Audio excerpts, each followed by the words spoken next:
this is Cathynan Herbal ABC, and I'm Cathynan. I'm called that because that's what my oldest grandson likes to call me, which is relevant because this series, this ABC that I'm going to be doing, is because I'm putting a book together for a little legacy to my grandchildren. They've all learned a little bit, whether they wanted to or not, about herbs with their nanny, and actually have shown quite a lot of interest, and it's lovely to be able to pass on my little bit of knowledge. And that's what this is also about, is that I have got quite a lot of knowledge put together now, and I don't want it to go nowhere. So yeah, I'm making the book for my grandkids and sticking this out on YouTube, and we'll see what happens to it. Yeah, it's about sharing my love of herbs and my faith in some of the remedies that we'll be talking about. And it's a two-way thing. So please feel free to comment constructive criticism where you think that maybe I've got something wrong, want to talk about it, it's fine. And also any ideas extending our communal knowledge about each herb. And I've chosen this format, quite a simple format, so that I stay on track, because I will veer off all over the place. Quite passionate about my subject, and I can always think of something to say. So what I'm going to do is, it's going to not be, if anything, fast-paced about this whatsoever. The technology, although I'm getting some excellent help elsewhere, my knowledge, I hope, will improve during the series. Yeah, so please don't expect anything too flashy. It's not going to happen. Okay, so the format that I've taken is this. So first, every time I will tell you the herb and its name, and also any Latin names or traditional folk names, whatever that I know of. Especially as some of the folk names tell us 10 times more than the Latin names do. Well, that's not true. I mean, if your knowledge of Latin is there, of course Latin names tell you something, but the folk names tell you something that's really inherent in our history, and it's a lovely way to learn about the herbs, is to learn why they're called what they're called. Then the first thing I'll go into every time after the name is the cautions. So I will say, to start with, if you have anything serious wrong with you, of course consult a professional practitioner. My main philosophy about all these herbs is that if you keep gently looking after yourself every day, then the likelihood of you falling for some of the more serious diseases is lessened. And also, if you do fall, then your recovery time is, I think, quickened, made faster. And the whole process becomes a little bit easier. I've seen my friends drop, and my system is such that I can kind of get anything and it doesn't hit me too hard. I mean, if, you know, I could get berry and die tomorrow, and that would make me sound like a hypocrite. But on a general level, my health is pretty good, especially for my age, and I'm on no pharmaceuticals whatsoever. Okay, I will own up to the odd ibuprofen, and I've had a very rough winter, which I'll tell you more about because it is again relevant because of the herbs that I use to look after myself. And that's what this is all about as well, really, is we can look after ourselves. We don't need to go running to the doctor for everything. We were taught that we should. But now, as most of you realise, these things are letting us down. And also the pharmaceuticals that are used, quite often the side effects are far worse than the original problem. So I've got a million reasons why I respect herbs so much. I'm going to stop now because if I do it too long, the technology doesn't like it. So I'm going to come back in a second. So this is the second part of my general introduction to Cathynan Herbal ABC. After the cautions, we'll go through the cautions quickly first. So I will go through these cautions at the beginning of every herb that I talk about, primarily just to get it over with, so that we can get on to all the good stuff. And also, if you are in the category of people that this herb wouldn't be particularly good for, you can switch off if you want to. So I'll tell you straight up. I mean, the most sensitive people usually with the herbs are pregnant women, and I will always tell you if it's slightly dangerous for a pregnant women to be using each herb. And apart from that, most of the herbs I use are not dangerous. They will be dangerous to some people just about the same way as almost anything else is. If that's the case, I will tell you. Okay, so then I'll go on to the actions of each herb and their medicinal uses and what they can help prevent and sometimes cure. Quite simple, but it'll take some explaining for each herb. Then we'll go on to preparation, and the preparation that I'm using mainly is the preparations that I use, and because my lifestyle is quite hectic usually, these preparations take no time at all, and they take no great medicinal knowledge. Quite often tea, sometimes an ointment, sometimes a tincture, nothing very complicated. This will change. I've only had my most recent gardens a few years. And as, of course, they grow more mature, I have more herbs to harvest. And so my ambitions on how to use those herbs are going to change. Basically pretty basic preparation. And now the recognition of each herb. So the herbs I'm using are all either easy to grow, easy to find, or very cheap to buy in this country.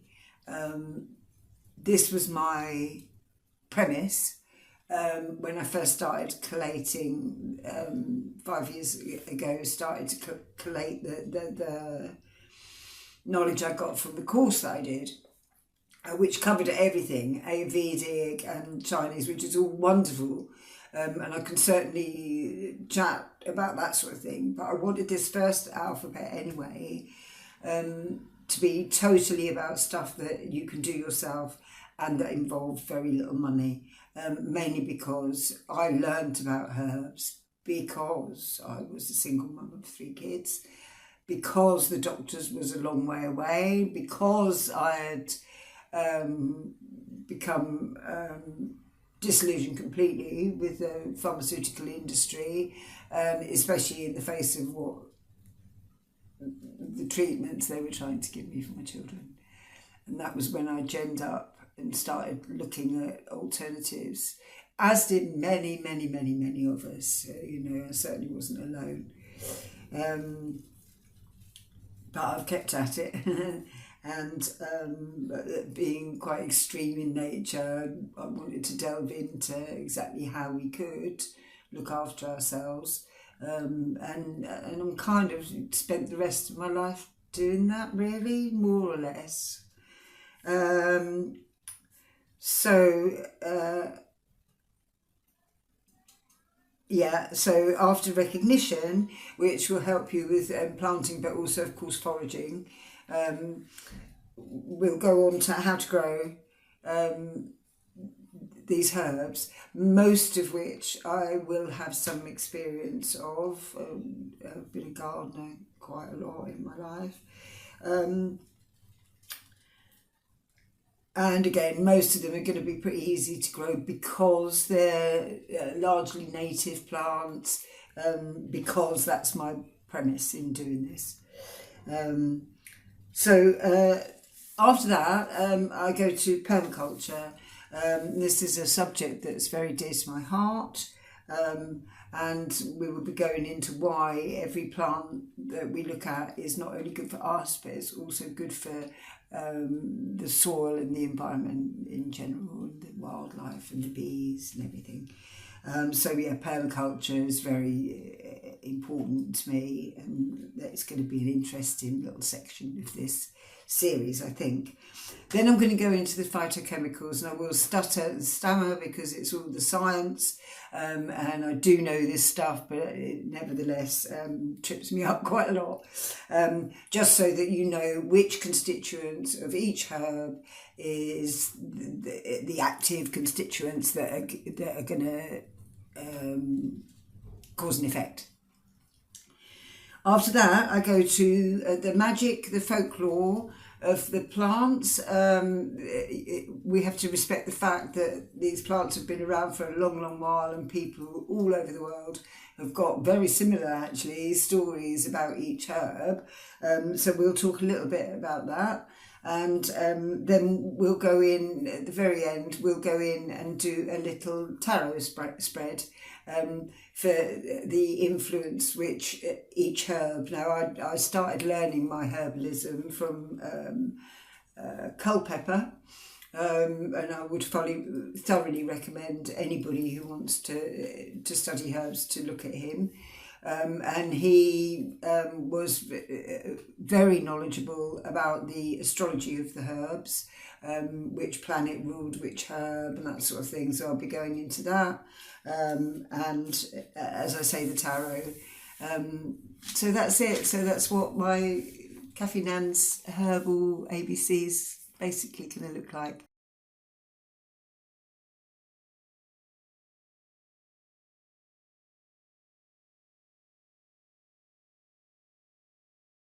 Hiya, so it's a bright Sunday morning here. We're talking about H is for horsetail. Equisetum arvens is its Latin name, which the first word means horse, of course, the equi bit, equisetum. Arvens. So I guess it means horsetail in Latin. And I guess it kind of looks like a horsetail, unless it's, I suppose it does, yeah, I suppose it does. Especially when it's in bunches and dried. And I guess that's where the other names come from as well. So the other names are shave grass, which I guess you'd use it as a brush. Do you see what I mean? So it would look a bit like a horsetail if you'd cut it and using it as not necessarily cut it, but using it as a shaving brush. Pewterwort, again, it's for its abrasive qualities to shine up the metals.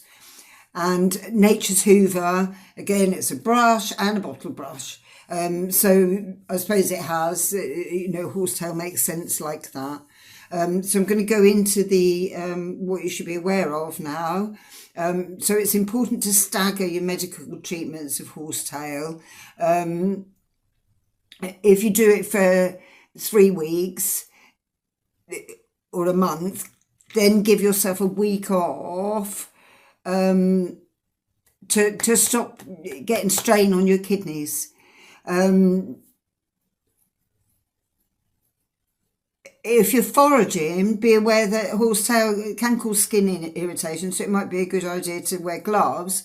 And also, if you're foraging, I will repeat this in the foraging bit, also if you're foraging, be also very aware that farmers hate this stuff. It's part of the reason I love it. I'll go into it all as we go on. So they spray in fields and along verges to get rid of it. Okay, so the preparation, you can break open the stem. It's got like a big hollow stem, like a fennel almost. Not quite as big as fennel, but that kind of style. You can break open the stem of the horsetail and use the milky sap on a wound. So it'll staunch a wound. You can make a poultice by heating a couple of handfuls of the stems and leaves in a sieve over boiling water until it's soft and hot, and then placing it between layers of linen like I've described before, how to make a poultice. I think you can do the same. I think if it's echinacea I was talking about, you can do pretty much the same with the echinacea. And a lot of the herbs are really good to make a poultice with. To make horsetail tea, you use all the aerial parts, including the stems, and you would take 1/2 to 1 teaspoon of the herb per cup that you want of the tea. Now,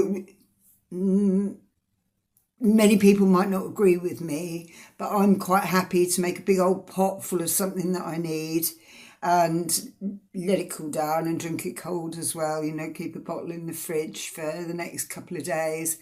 You know, it's all about, because it's all very well trying to take these things on board in your life, but unless you make it easy, certainly in my eyes, if I can't make it easy enough for when I want to be rushing out the door to work or whatever, I need to know that everything's just there and I can just grab it and no big deal, you know.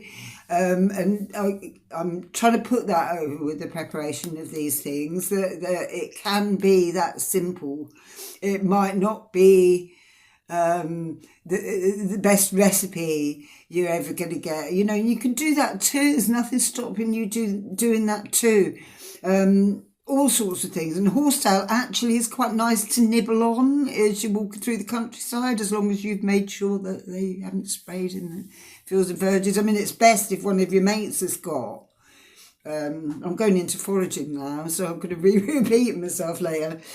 Anyway, so you bring it to the boil, you simmer it for 5 minutes, and then you infuse it for 30 minutes. So it's this decoction method that we've spoken about before, and it's more efficient because of the woodier parts. So the stem is going to be quite woody. So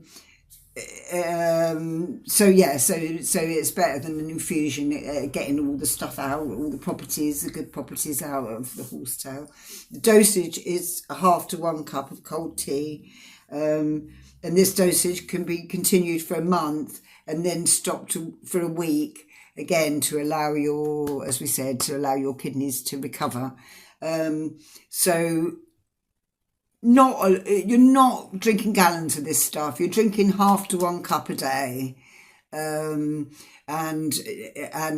even then with a break. I'm on capsules at the moment because I was so ill. I didn't get out to any of the places that I can forage it. Mostly friends' gardens. There you go. Now I'll have repeated it 3 times by the time I've got through this. Okay. So a horsetail tincture is made by steeping 1 part horsetail, all the aerial parts again, the stem and the leaves and everything,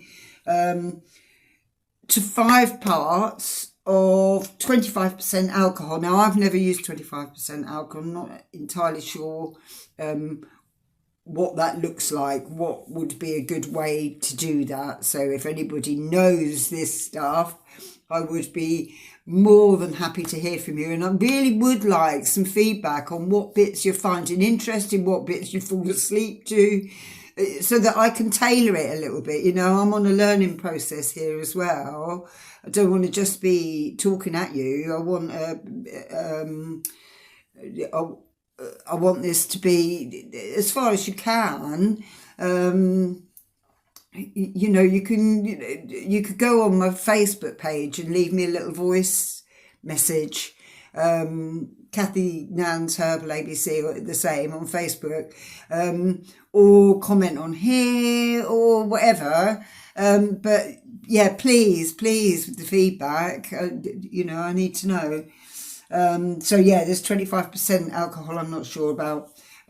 Process is called maceration. I mean, I'd be tempted just to bung it into 40% like I do with any of the other stuff and see what happens. I mean, I suppose with this, because you're only taking, it's not something you can drink freely. Most of the herbs that I work with, you know, they're not going to do me any harm if I overdo it. And I tend to err on that side for myself, partly because this is all an experiment. So I want to see, do you know what I mean? It's like I almost want to tempt myself to get kidney problems from Horsetail just to see how far you can actually push the limit. But yeah, no, I'm joking now, but do you see what I mean? It's I'm erring on that side. So you probably, especially if you're a sensitive soul, need to err on the other side, you know, be very cautious. I mean, the alcohol is a whole different choice for you can make, that you can make. There's other ways of making, well, a tincture is with alcohol, but there's other preparations that you can make. I haven't looked into that much. I mean, some, except for some herbs that you certainly wouldn't ingest, like for instance comfrey. I've looked into making the oil. You can you know, make oil by using a carrier oil.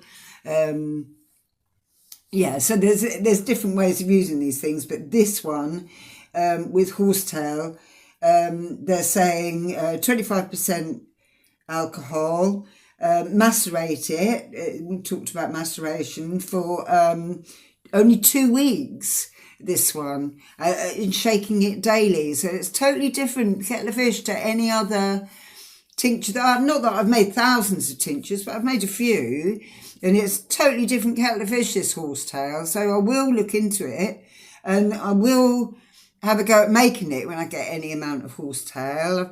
I've got to get in touch with a few friends so that I know I'm getting nice organic garden Horsetail. And I will certainly give it a go and try and get this 25% alcohol and do it all properly so that I can tell you about it, but I haven't as yet. So if there's anybody brave enough out there, and as usual, keep the tincture in the dark. Again, daily dose is 2 to 5 mils or 30 to 75 drops in water a day. Yeah. So we'll go on to the actions now, and you'll see why I fell in love so completely.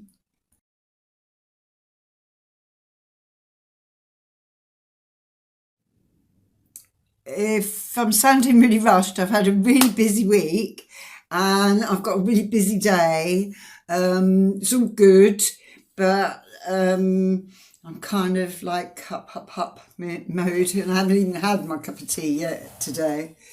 My routines go out of the window sometimes just because I need to fit stuff in. But I try and, you know, it's like if I have a day like this today, at my age, if I have a day like this today, I try to make it a little bit laid back tomorrow. Fingers crossed. Okay, so Horsetail actions. The Horsetail poultice can be applied to ulcers, cysts and tumours, especially adenomas, which are non-cancerous tumours that grow along glandular organs. Horsetail has a large amount of silica, which prevents degeneration of connective tissue, as well as supporting its elasticity. Yes, so silica's the stuff. Silica controls the absorption of calcium and is an essential ingredient of nails, hair, teeth and skeletons. I'm all over with the horsetail, all over the place. So I should be describing this in the bit about the silica. But as it's so much silica in this plant, that's what it's about with the horsetail. It's an amazing plant. So horsetail is cleansing and removes uric acid and cellulites from the system. It's also a clotting agent. So as we saw with the preparation, you can put it on a wound to staunch it with a milky sap in the stem. Stop nosebleeds, and it will reduce the coughing up of blood. Handy the tea, this little daily dose of tea would be handy for the coughing up blood, I would guess. Horsetail is an astringent, so that means it causes the contraction of skin cells or other body tissues. But it's an astringent for the genitourinary system. So that's everything to do with reproduction and urine. Especially with bleeding in the urinary tract and in cystitis, urethritis and prostate disease. So all that stuff. Cystitis is a bladder infection. Urethritis is inflammation of the tube which carries the wee out of the body, so the urethra. And and that would make your weeing painful. And prostate diseases include prostatitis, yeah. Inflammation of the prostate gland, an enlarged prostate, which is often age-related, and prostate cancer. These diseases can all cause difficulty urinating, poor bladder control or weak urine flow, and horsetail's great for all that. Fabulous little herb. Where are we? Horsetail is also good for rheumatic and arthritic problems, chest problems such as emphysema. A decoction can be added to baths to reduce chronic swelling of the legs. So this is nice. This is where my stuff comes in. So as well as having your little dose every day, you can make this decoction up and put it in your bath. And it's so stupid because I knew about horsetail. I've been collecting horsetail over the years for my when I started getting varicose veins. I started using horsetail and was getting my own and everything. And what happened was something went wrong with my shoulder. Totally forgot about my varicose veins. It was the least of my problems. When that kicked in again, after a winter of being very sedentary, I think that's how you pronounce it, when you're sitting around all the time, at home, my legs went badly wrong again. And of course I was crying out for horsetail, but there was no way I could go foraging or for horsetail. because I'd done myself in too badly. I was sitting here, I could barely stagger. It wasn't staggering, limp down to the shops, let alone get in my van, which couldn't drive with my shoulder. You know, the whole cycle. And this is how it. Of course, it is. It's always how things like this happen to you. So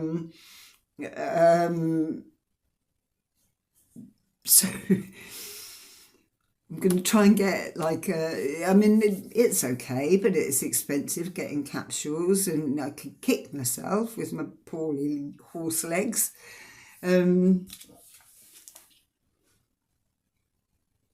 So yeah, that's what my resolution for the rest of my life is, to have a bit of bloody organic horsetail kicking around here all the time.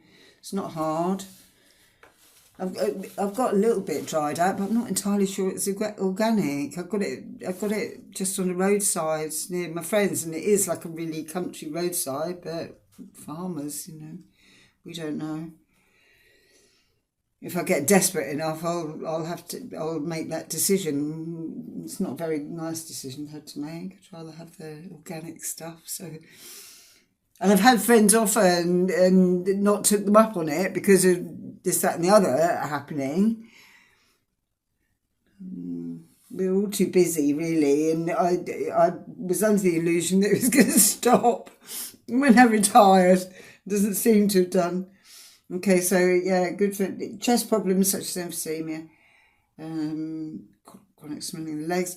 Oh yeah, and for so this decoction in the bath for chronic swelling of the legs, for slow healing sprains and fractures, and for irritable skin conditions such as eczema.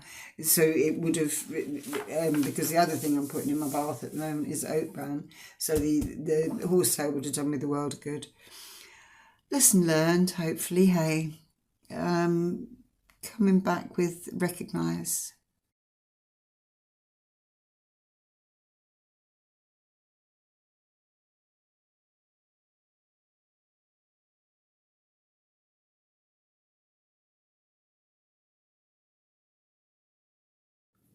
Okay, here we are at Recognise and Forage. So there's no grow section because nobody's particularly encouraging the growth of horsetail. And we'll see. So horsetail's easy to recognise. It has upright, bright green, bright green stems. Looks like a little fir tree. Appears in spring and early summer, and it can grow up to 2 foot or 60 centimetres high. But before this, you get a shorter light brown stem with a cone-like spore, producing a spore-producing structure at the end. So again, it looks like a top of a little fir tree coming up. Which again, yeah, it dies down to its roots in late autumn and winter, but comes back with a vengeance the next spring. Haven't included a grow section about horsetail because never met anyone who wants to grow it. Horsetail is known as an invasive or even pernicious weed. It's prehistoric. It's amazing. It's been here longer than anybody, anything. Longer than dinosaurs. It's deep-rooted, quick spreading, a creeping perennial with underground stems or rhizomes. It will smother other plants, and this is why it's so unpopular. In beds, borders, lawns, gravel paths, between slabs, on waste ground, anywhere. It's tough and it's old, and you can't beat it. So eat it. I've got this, honestly. My personal version of the doctrine of signature's got nothing to do with anybody else's wisdom at all. But if it's growing near you, you probably need it. look up your health symptoms and then look up the most pernicious weed you've got growing around you, and I bet you'll find it'll do you the world good. And I would say that it's illegal, isn't it, not to report your, what's the one, Japanese knotweed. So good for you. So good for you. We would be such strong humans if we just ate the stuff. You know, and it's not supposed to be here. But you can't tell me Horsetail's not supposed to be here. It's supposed to be here. It's supposed to be here before all your farmers' fields. And the kids are supposed to be chewing it on their way to school, or, you know, just naturally part of our diet. It's got more right to be here than any field of wheat, especially if it's been sprayed with glyphosate. Sorry, get my pronunciation good. Doesn't back me up very well sometimes. Okay, so yeah, rant. But yeah.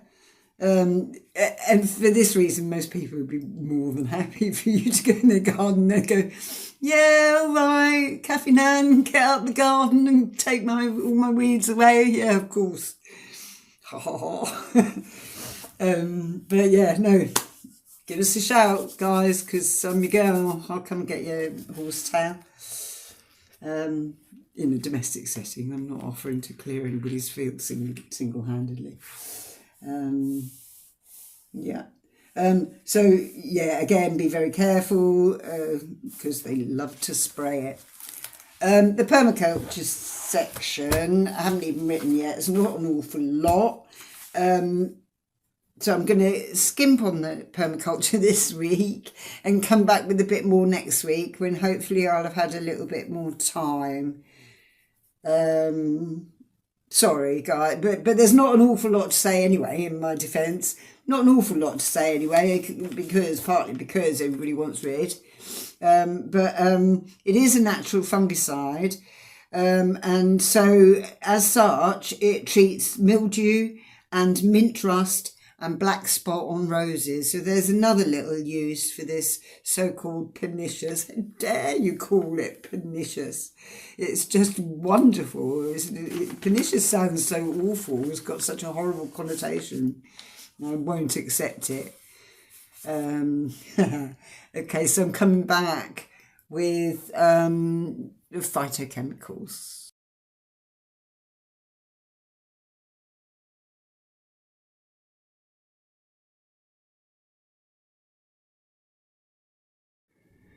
So as we said, silica is the main thing when we're talking about the phytochemicals of horsetail.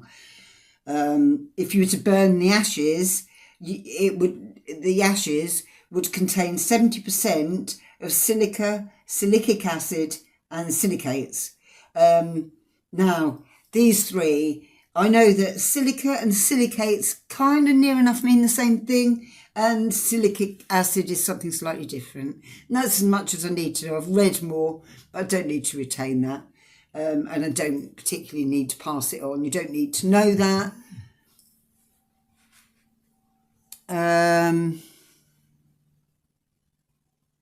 Other ingredients include flavonoids, phenolic acids, alkaloids, including nicotine, which I'll go into, sterols, carvacol, selenium, zinc, oleoresin and volatile oil. So these first three, silica, silicic acids and silicates, they balance your hormones, they improve your joint and muscle function, and they maintain your heart health and healthy digestion. They enhance your immune system, they enhance your bone health, they flush out toxins and make healing quicker. Fabulous. And just keep bearing in mind this prehistoric thing that has survived all the different climates, all the wars, all the man-made ridiculous things that have gone on the face of this earth, and the horsetail's still standing. longer than Elton John. Okay. It's making me really happy talking about it. Yeah. So flavonoids are polyphenolic secondary metabolites. If they were primary metabolites, they would be concerned with your development and your growth, but they're secondary, so they are crucial for defense and ecological interactions, so how you survive in your environment. Flavonoids are helpful for cardiovascular system, which is just a different name for your circulatory system, and involves your heart and your veins and everything, and is essential for transporting nutrients, oxygen and waste products through the body. Flavonoids also reduce blood pressure. They are beneficial for diabetes. Alkaloids are natural organic compounds, each of which contains at least one nitrogen atom. They are anti-inflammatory, neuroprotective, so that means they protect the nervous system. They're anti-cancer, antimicrobial, antiviral, analgesic, so it's a mild painkiller, anesthetic, and again cardiovascular. Nicotine is an alkaloid. I've had a love affair. I wouldn't even call it a love-hate affair. I'd call it a love affair with nicotine. I have given up smoking, as you hear me. I mention it in nearly every video. It's obviously not that easily. I've been smoking since I was 12 years old, and I've always found it fun and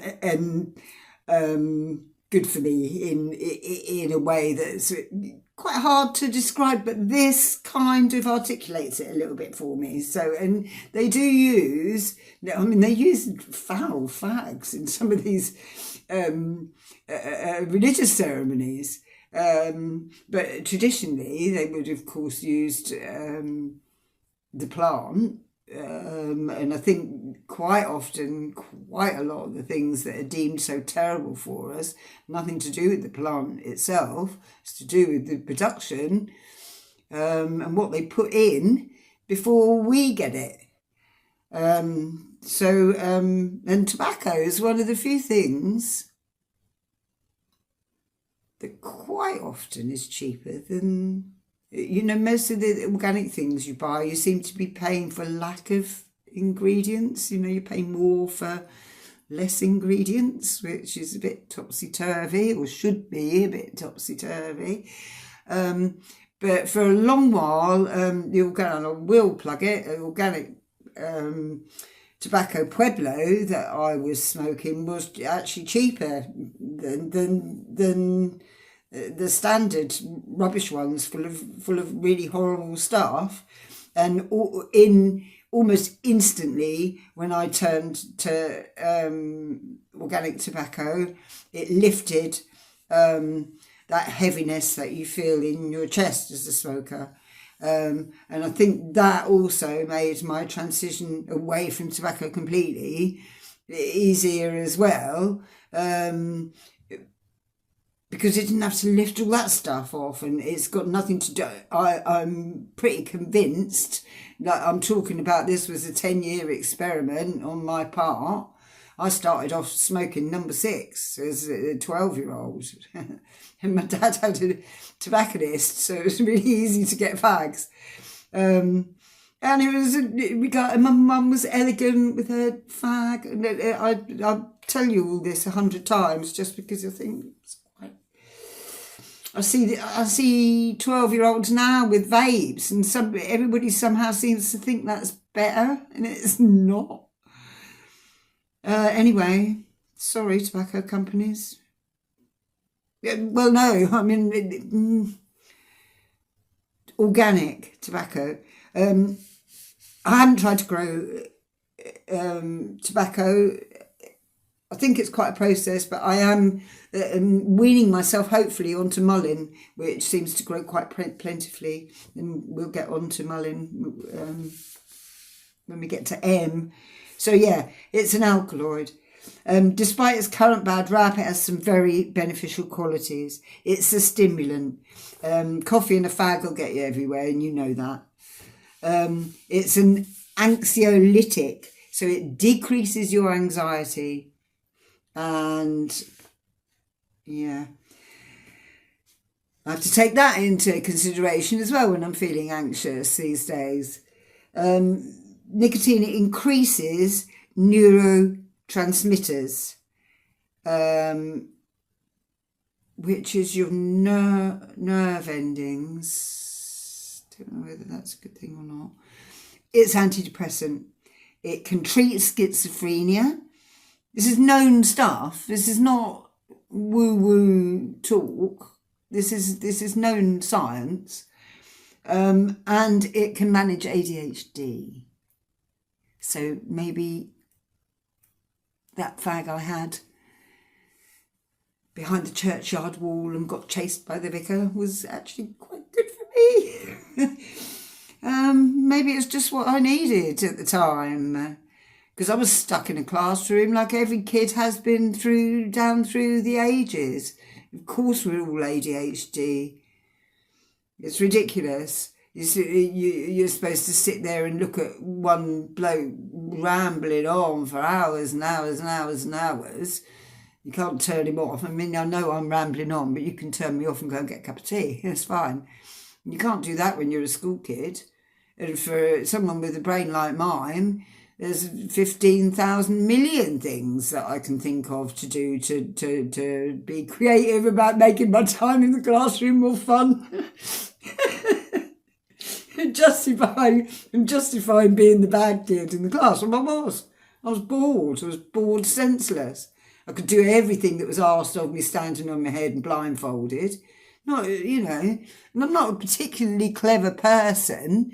Just I was full of it. Full of vim and vigour, and I should have been running a mile every day, and I should have been doing acting and singing and dancing and running around and doing 100 things, and I wasn't. I was sat in a stupid classroom trying not to go nuts. So perhaps God gave me that fag. There you go. Sorry. I'm sorry, I'm being controversial now. But, I feel strongly about it, because what are they giving everybody instead? It's rubbish, something that smells like blueberry muffins. Okay. And I don't see anybody getting any better or cleverer. Manage ADHD. It can also control weight and insulin problems, and it increases brain waves. There you go. So, next time somebody tries to tell you that nicotine is bad, or anything else is so bad. No plant is all bad. No person is all bad. It's all rubbish. It's just this polarisation of everything. I'm as bad as anybody in the world, and I'm also as good as saint whoever you like at times. And I think we all are. And thank the Lord. Right.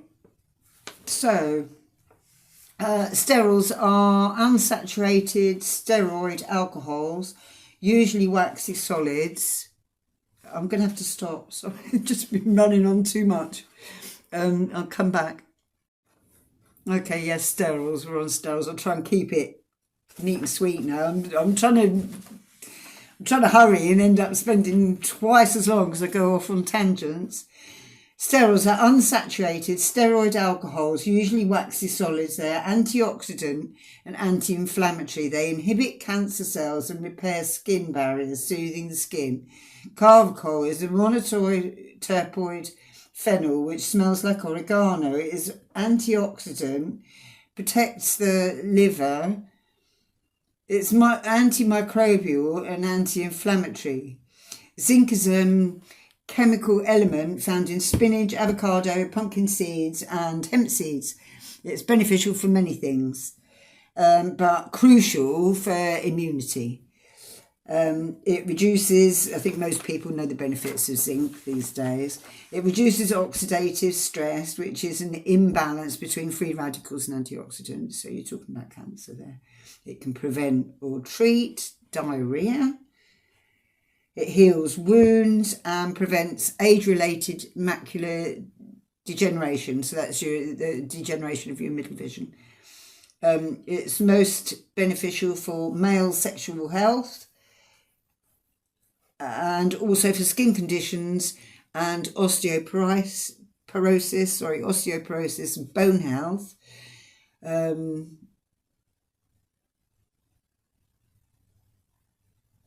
Sorry, I'm distracted at the moment. It's just that I know somebody that could benefit from this. So just trying to put that in my head as well. And neurological symptoms.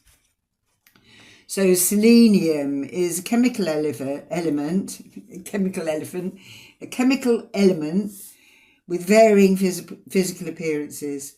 It benefits immunity, it's anti-inflammatory, and is good for thyroid health, longevity and asthma, among other respiratory issues. It improves fertility and sperm health. So this horsetail is pretty bloody good for the guys. It's worth checking it out. It's antioxidant and neutralizes free radicals. It also combats the particular free radicals associated with aging.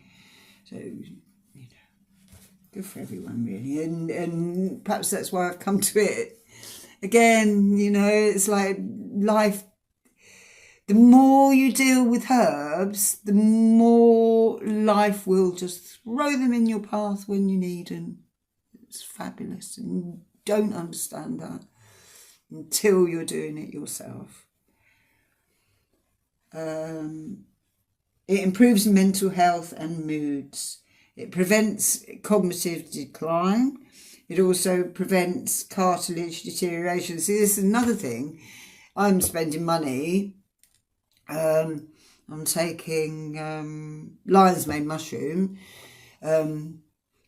Again, ridiculous, because there's someone around here growing it.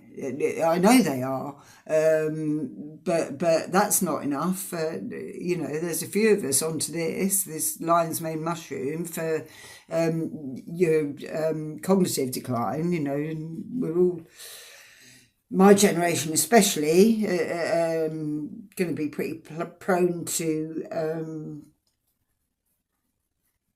That's hilarious. I've got the word for it.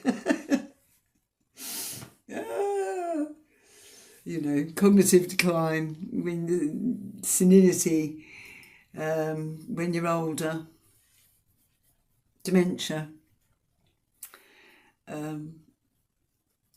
It's hilarious. I just forgot the word for dementia in public. Okay. So you know which way I'm going, but I'm trying to keep it at bay as much as I can. So lion's mane, and the other one I'm taking is ginkgo. I'm trying to grow a ginkgo tree, but it's not probably. I mean, it might grow enough for me to have leaves off it in the next 10 years, but we'll see. If not, it's going to be good for someone else, isn't it? And they grow massive. I mean, luckily they grow quite slowly, so we'll have to deal with it. I'll have to give it to someone who's got a bit of space. But yeah, I'm also going to try and bonsai. I did learn a little bit of a clever guy in Newcastle who showed me a little bit about bonsai and the real basics, just so that you can keep things small. You can also buy things, that your fruit trees, the small M27, I think it's called. Don't know whether that's good. I haven't looked into it enough to know whether that's a good idea ecologically, but it's certainly a good idea for me getting an apple into me every day. And this is what I'm trying to knock out now, and this is where we go into it crosses over into permaculture. So I'm trying to knock out the things. So apples every day, bananas, kind of stuck with buying them really until I find a sensible substitute. But the things that I have every day, and this horsetail should be included for sure. Taking all the rules into consideration, the amount and the dosage and all the rest of it, I should be getting some of this stuff into me every day, I think. Especially because it's prehistoric.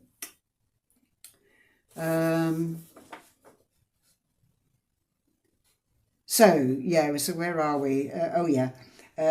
Prevents cognitive decline, also prevents cartilage deterioration. So again, really handy as you're getting older.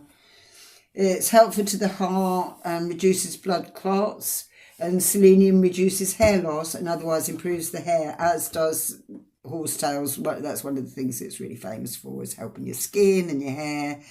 I think I'd fall to bits without it now. It can be found also in Brazil nuts, tofu, sunflower seeds, peanut butter, oatmeal and navy beans. That's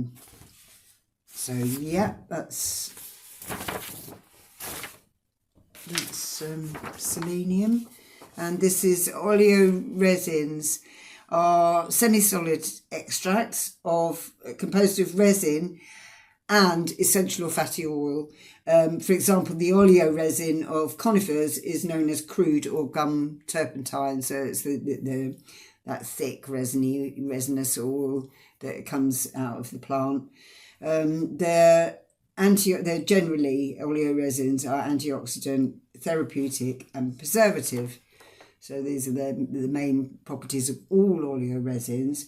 But of course, most of the properties of each oleoresin are going to belong to the plant they came from. The oleoresin capsicum comes from the red pepper, and the vanilla oleoresin from the vanilla. And that's the properties that those two things will have. Better in some ways than essential oils, because they retain more of the properties of the plant, from what I can gather. So in volatile oils, as we've seen before with other plants, aka essential oils, well, they're volatile oils in the plant, and after they're extracted, they're more referred to as essential oils. I think that's the difference between the two words. They're aromatic compounds which can be extracted from plants. They have distinctive aromas and therapeutic properties, again according to which plant they're from. But a lot of the essential oils don't have necessarily all the properties of the plants. You have to remember that. Essential oils are really, really good for certain things. And where I deal with them here, I'll tell you what those properties are, of course. So horsetail has little aroma and is mostly used as a carrier oil, although of course it's really beneficial, as we've said, to your hair and your skin. Okay, so at the end of the phytochemicals, we're coming back with the magic.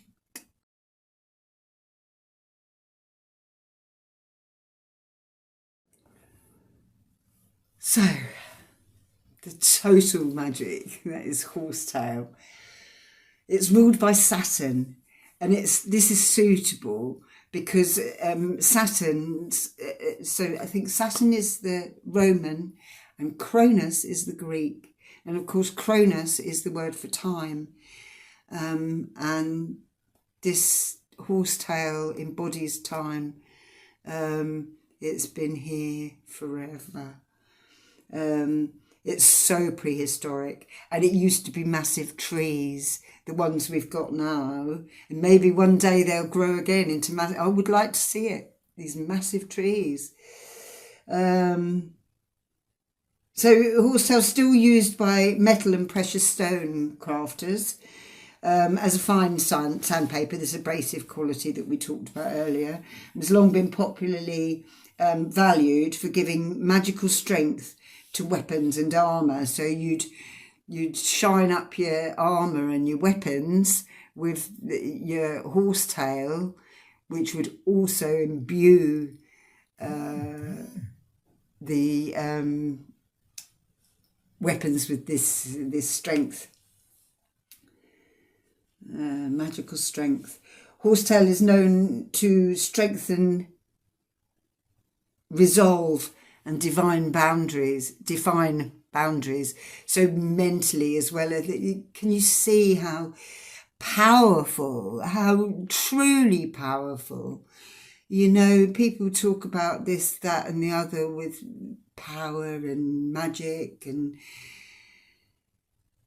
this plant is truly powerful. It's more powerful than any of us. It's been here longer than any of us. It's withstood more than any single one of us. It will reinforce affirmations, protect your psychic space, and cleanse emotional debris. I mean, if you're going to take it on, because it's an amazing herb.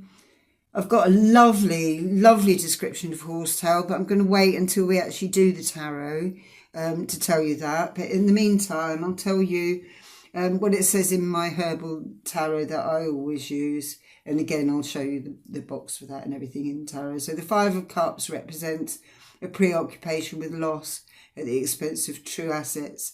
Only the 2 spilled cups are seen, not the 3 full ones. This is a victim mentality, negativity, and the idea that nothing is real unless it hurts.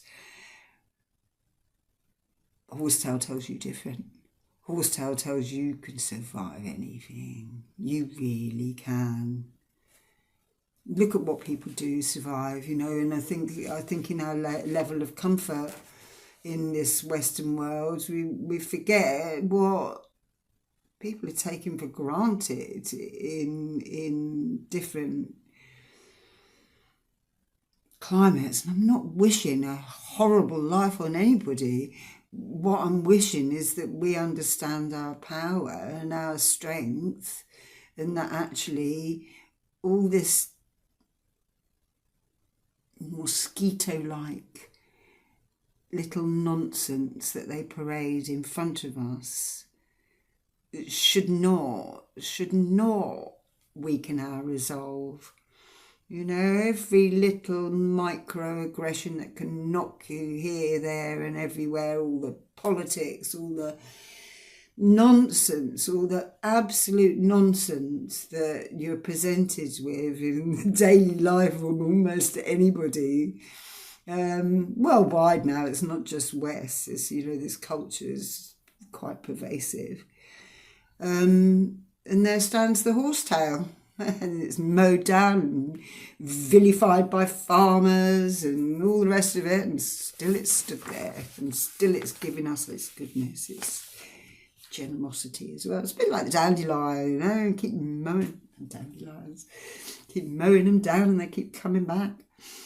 So, so alternatively, this same Five of Cups can represent a time of appropriate grief or remorse, knowing that there will be an end to sorrow and the potential of a hopeful future. And there again, you know, instead of feeling all, if you've done something wrong, instead of becoming weak and curling up in a fetus and not being able to cope, you have to face yourself and pick it back up and start again. And if horsetail isn't the herb that's going to show you that, I don't know what one is. Saturn and Saturn as well. Saturn can feel stuck in time. Of course it can. You can feel stuck in this awful rut and you can't see the way out. But time is the healer. Saturn, Kronos is the healer. So eventually you will get over it. And it's when you try and say this to somebody who's going through it, you can see the irritation. I understand the irritation. But maybe the use of this plant, a little bit of this plant in your diet, and it's so readily available once you know what it looks like. little bit of this plant will give you the resolve you need, and you need to find the resolve you need. I know what it's like. I've been stuck on a sofa and I haven't even been able to get up because of the dark thoughts that keep me stuck there. I read a beautiful book about energy once that said, belonged to a friend of mine, and I couldn't find it. I still haven't found it anywhere. I actually copied the whole book out because it's such a powerful book. But they said that actually the inertia that keeps you stuck to that sofa and unable to even start on what you need to do around you is the same inertia that once you make yourself get up and do, that's the same energy that keeps you doing it, and you don't even want to stop sometimes. You know, it's like once I start cleaning my house, I turn into the other thing. I'm going a bit crazy the other way. I'm not so bad now. I've cut the sugar out, but that's how it is. And I'm not coming from a place of any kind of superiority. I'm saying it because I've been there, not because, and I'll be there again. It's not like it ever stops. It's just that my resolve gets better every time because I know it works.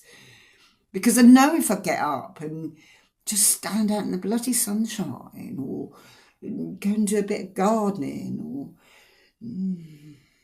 there's a lovely poem, isn't there, about the grandma saying,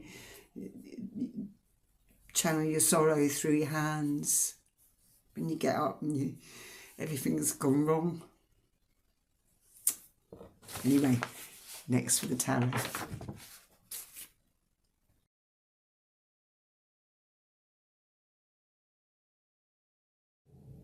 Okay, we're going to look at the tarot of Horsetail.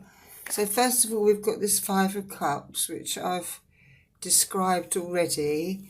And you can see the guy's sitting here with the horsetail in the background, and he's got these spilled cups and he's feeling all miserable about them. But what he's ignoring is that he's got 3 cups still standing.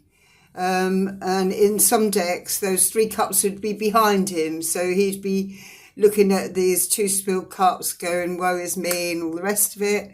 And as we said, when I described it in the previous section, this preoccupation with loss, the expense of his true assets. So he's still got a lot going for him, this guy. He's got more going for him than he's lost. But at the moment, he can't see past the loss. So this is one thing. And I guess, it's this fortitude kind of thing, the horsetail, this prehistoric, saturnine, even maybe the ability to see the humour in it. Not crying over your spilt wine or whatever it is. Just saying, well, that didn't work out, did it? And getting up and taking these 3 lovely full cups and getting on with your life. And I suppose that, the silica in horsetail gives you the backbone to just get up and carry on, really. Lovely lesson for me. Sometimes I get a bit preoccupied with the past. Maybe an age thing, hey. And this lovely, so that was, let me just tell you again, I've told you loads of times, but I like to just make sure everybody knows. The Herbal Tarot by Michael Tierra and Candice Cathynan. And I've just ordered the guidebook to this because it is precious, and I did have it years ago, but these things get lost. And all I've got is this little tiny guidebook, which is perfectly adequate.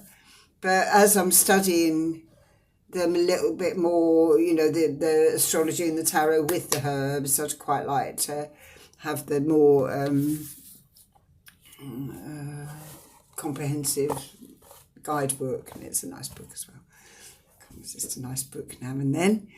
Okay, so Horsetail. The Horsetail here is from this, again, and I've showed you before, if you've watched these before, the Herbal Astrology Pocket Oracle Guidebook by Ariana Ayales, and the artwork by Josephine Clerks. It's quite beautiful.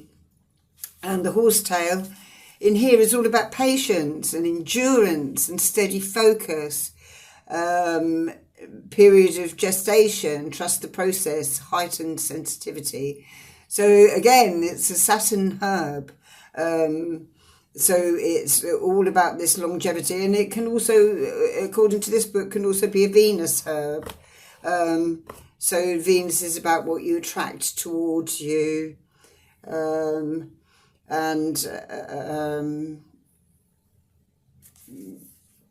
not just love, prosperity as well.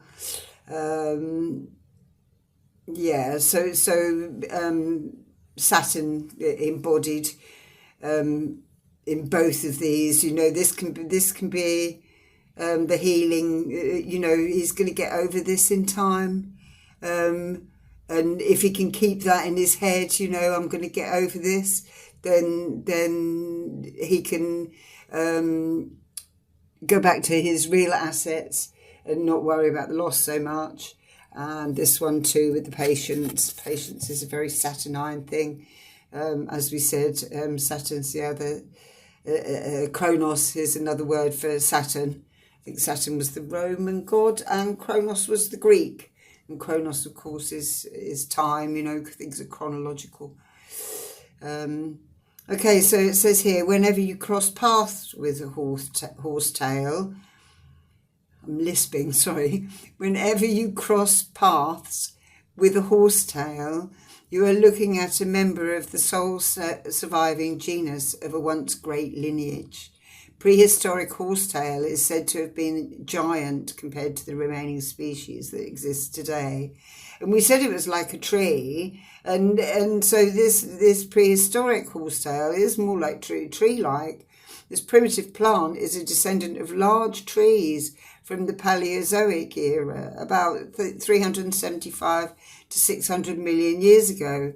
These plants emerged from primordial swamps over 100 million years, long before dinosaurs walked the earth. So they're one of the most prehistoric things that exist. All cultures to which horsetail was native used it as a food and medicine, often cooking it like a vegetable or chewing it raw in the springtime. Horsetail strengthens connective tissues such as skin, hair, nails, bone, teeth, cartilage, ligaments, and even mucous membranes. In ancient times, it was referred to as a bone mender, as it was used to help heal broken bones, fractures, and osteoporosis, as we saw when we looked at the actions and the benefits. Horsetail is ruled by Saturn, as strengthening the skeletal system and connective tissues and promoting wound healing, hair growth, skin protection, and bone strength are all in the ringed planet's domain. Saturn also corresponds with the processing of minerals within the body, particularly the kidneys, which horsetail also nourishes. Archetypally, Saturn provides us protection, shielding, courage, endurance, patience, self-control, and the blessings of challenge. Saturn, known as Kronos in Greek, is the lord of time and viewed as a destructive, all-devouring force. Yet Saturn isn't as malevolent as it's portrayed to be, as its energy teaches us self-mastery, the power we are granted once we overcome the cycles of pain and suffering. So the guidance, Horsetail teaches us of the power that lies within patience and the endurance gained through the hidden blessings of challenges. There is something good in all seeming failures, and although that might not be clear in the moment, time will reveal it. Trust the process. remember that stubbornness and willfulness are counterproductive to loosening knots. Instead, like the medicine of horse, ground to the earth's energy and adapt to changes and hardships on the journey. Horse medicine provides us a heightened sensitivity and the purity of trust, essential tools to have as we navigate life's journey. Invoke the strength of horse as a power animal when you need increased psychic sensitivity and intuition. So yeah, so both of these about, I thought it was nice to for this guy in the Five of Cups to know that, you know, time does heal all wounds. Time does, you do get over everything, every failure or perceived failure, every loss in love, everything, even the worst losses in death it's capable. We are capable of surviving. People survive the most awful things. So that's certainly what this is about, this patience and endurance. So I'm going to stop now and come back because we're going to run out of time. And then just do a little, not a tarot read today, I'm going to do a little oracle from the Green Witch's Oracle deck. Okay, so I've shuffled this Green Witch's Oracle deck. I'll just show you the guidebook.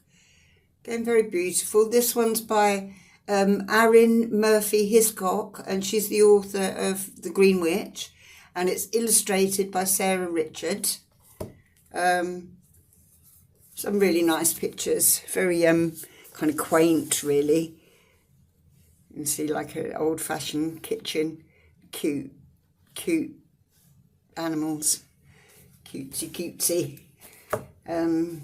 So we'll have a look at these, and I have, as I say, I have shuffled. Just gonna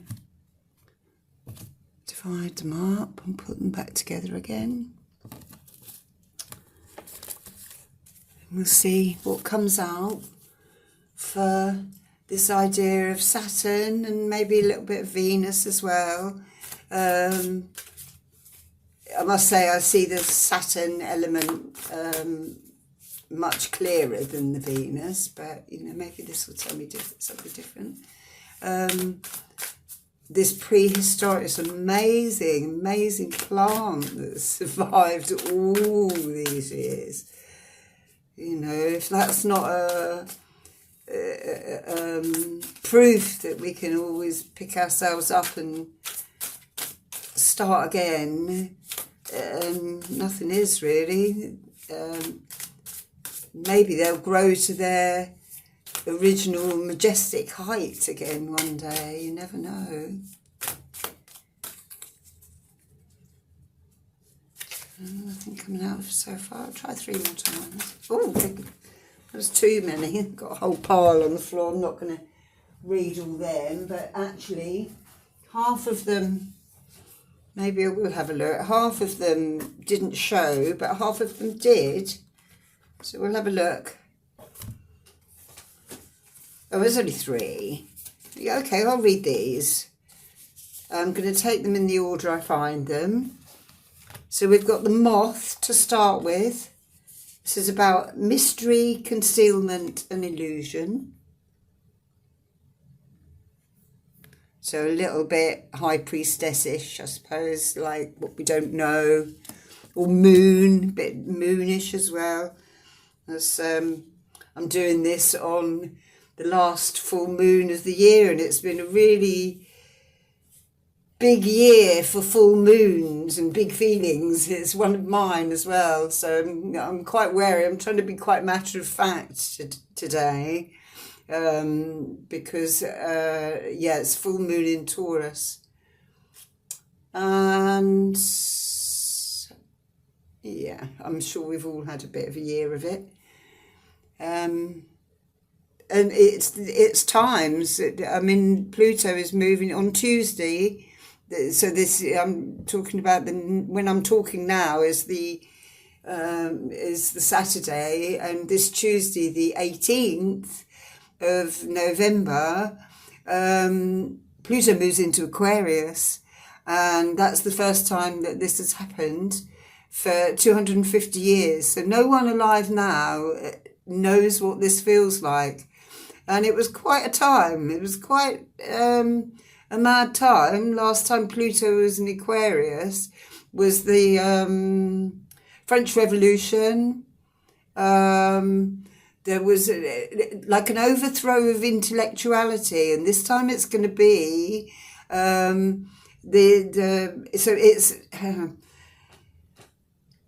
so Pluto is about death, of course, famously, but also transformation and rebirth. And with Aquarius, it's about intellectuality. And in these times, it seems that it's going to be very, very much about artificial intelligence. And Aquarius also rules humanity. So it's going to be the relationship that we have, the consequences of the relationships that we have built up with artificial intelligence are going to pan out over the next 20 years while Pluto is in Aquarius. It's been in Capricorn and it's now leaving Capricorn, and we've had these last throes of this madness of capital power. Well, we hope it's the last throes. I mean, these things are never going to happen overnight. But through Pluto in Aquarius, you will see the finish of this relationship with materialism so much. Yeah, we'll see how that goes. Anyway, back to what we're actually doing.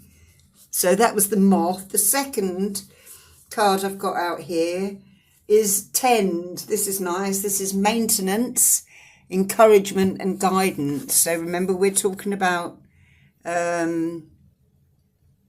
Horsetail and this Saturn thing. So that patience, you know, to tend your garden every day, tend your life every day.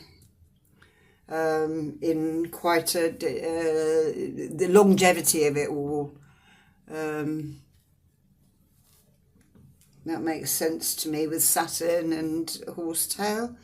And then we've got buds, which comes beautifully after tending, so that kind of works. And buds is obviously new beginnings and expansion, not so much a Saturn thing. The Saturn, so you'd think more Jupiter when you think of expansion, but Jupiter can't do its stuff without Saturn. Saturn is about the grounding that you need, the base, the foundations that you need before you can expand, of course. Rattling on and getting through my time again. So we'll look up moth to start with. Moth. So I'm new to this book, but it does seem very nice.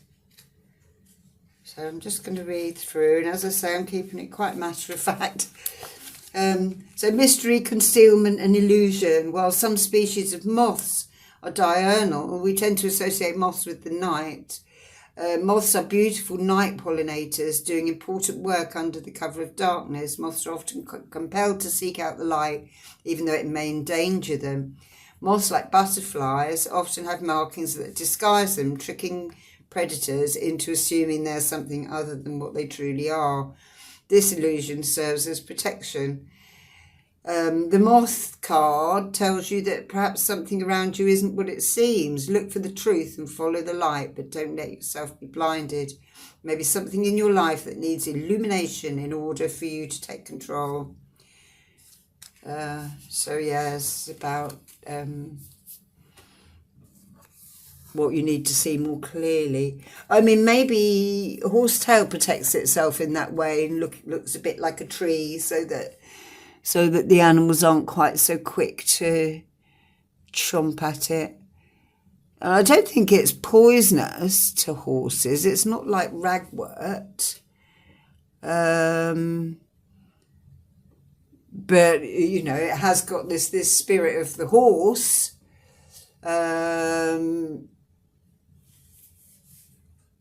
As we saw in this card, the patient's card, she was saying, you know, invoke the spirit of the horse. And of course it's, you know, horsetail, partly because of what it looks like. So tend, we'll look at tend.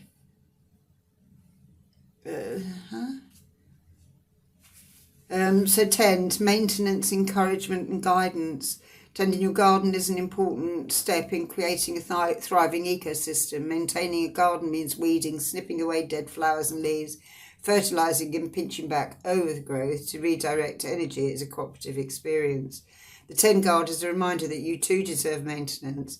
It's important to review the different parts of your life every once in a while with a keen eye, looking for areas you can tend for positive results. Just as you guide your garden, your energy also deserves loving guidance and encouragement. You may need to weed toxicity out of your life. Be discerning about where you put your energy. Ask for guidance and listen to the messages Spirit sends you.